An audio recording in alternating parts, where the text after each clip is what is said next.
Bonsoir.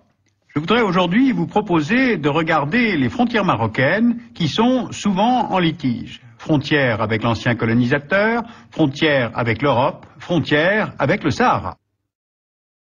Voilà, le Maroc est là, c'est un pays qui a une configuration géographique très ouverte sur la Méditerranée, sur l'Atlantique, sur l'Afrique saharienne. Alors, allons d'abord voir la frontière au nord. Voici Ceuta et Melilla. Ce sont des enclaves sous souveraineté espagnole placées en territoire marocain. Melilla est à proximité de la frontière algérienne, sur la péninsule de Guelaya. L'enclave fait 12 km et demi de superficie. Elle avait été conquise par l'Espagne en 1497, soit 5 ans après la fin de la Reconquista. Et l'objectif, c'était de protéger l'Espagne des incursions des Maures qui pouvaient venir de la mer. Ceuta est à 250 km plus à l'ouest, presque en face de Gibraltar. Elle fut un califat, puis un émirat, avant de passer sous souveraineté espagnole en 1640.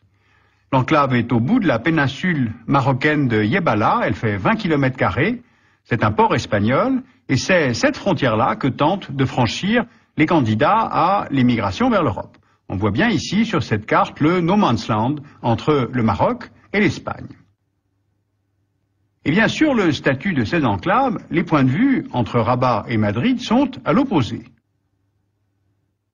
Le protectorat franco-espagnol sur le Maroc a duré de 1912 à 1956, et pour Rabat, ces enclaves sont des vestiges de l'occupation coloniale.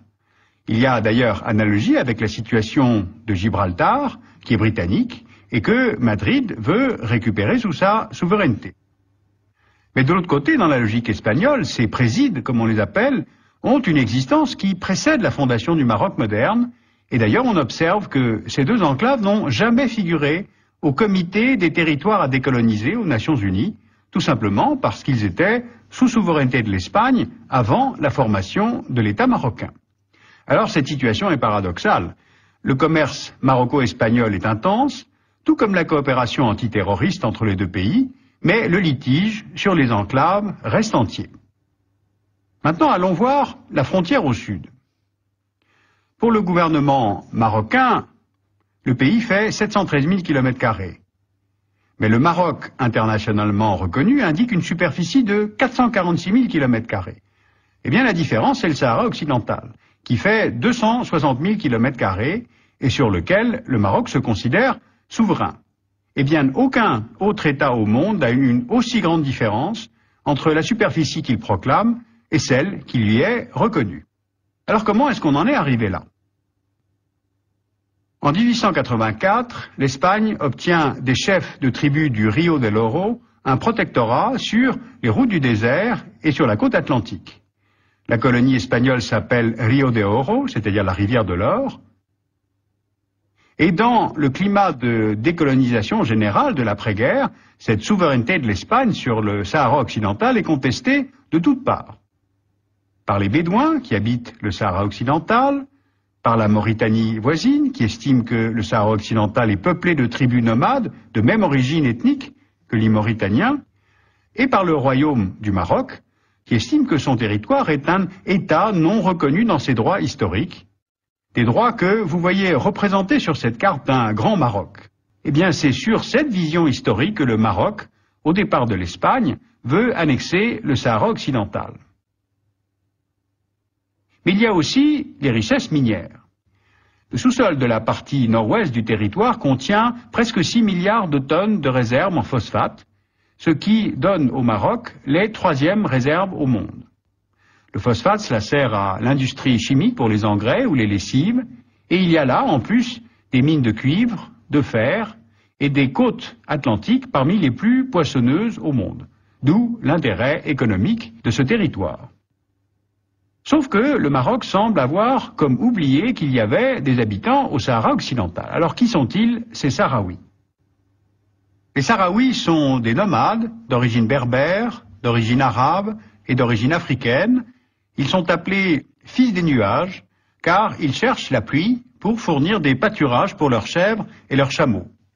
Ils se répartissent en 3 grands groupes tribaux, les Regibat, les Ouled Delim et les Ouled Bousba. Les Sahraouis avaient revendiqué leur autonomie politique auprès du colonisateur espagnol et ils vont maintenant se retourner vers les nouveaux occupants en créant le Front Polisario, c'est-à-dire le Front populaire de libération du Saguier El Amra et du Rio del Oro. Lorsque l'armée marocaine investit le Sahara occidental au départ des Espagnols, le Front Polisario se lance dans une guérilla. Le front est soutenu par l'Algérie, qui accueille à Tindouf les militants sahraouis et les nomades qui fuient la guerre. Le Polisario proclame en 1976 l'existence de la République arabe du Sahara démocratique, qui est reconnue par 73 États, et l'ONU condamne l'occupation marocaine et se prononce pour l'autodétermination du Sahara occidental. À partir de là, on peut comprendre l'évolution de ce conflit en le découpant en 3 phases. Pour empêcher les raids conduits par le Polisario, l'armée marocaine construit un mur de sable renforcé par des champs de mines. Une deuxième phase va permettre de passer aux négociations.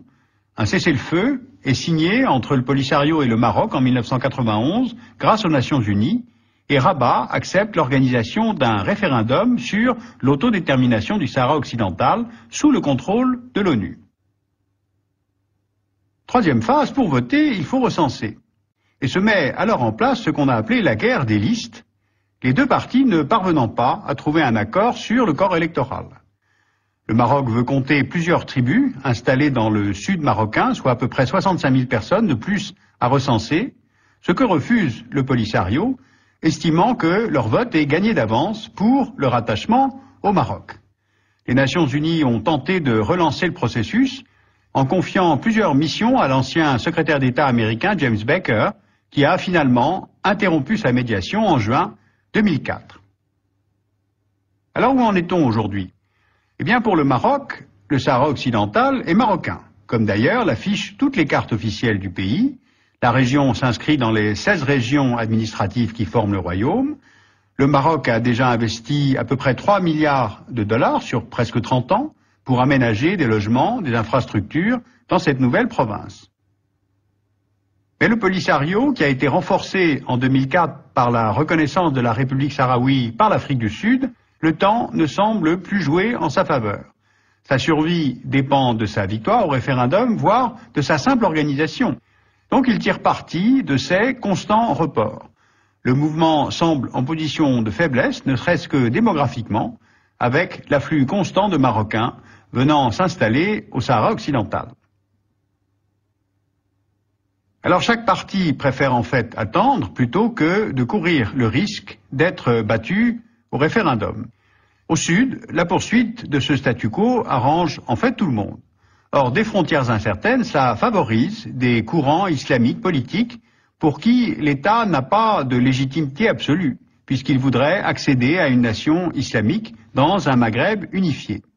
Et au nord, ces enclaves espagnoles sont des territoires européens. Ce sont des voies pour le passage de la drogue, pour le trafic humain, avec des milliers de victimes chaque année, et cela concerne directement la politique de migration de l'Union européenne. Or, Madrid est indifférente à la contradiction. Elle ne veut pas céder Ceuta et Melilla au Maroc, alors qu'elle réclame Gibraltar au Royaume-Uni.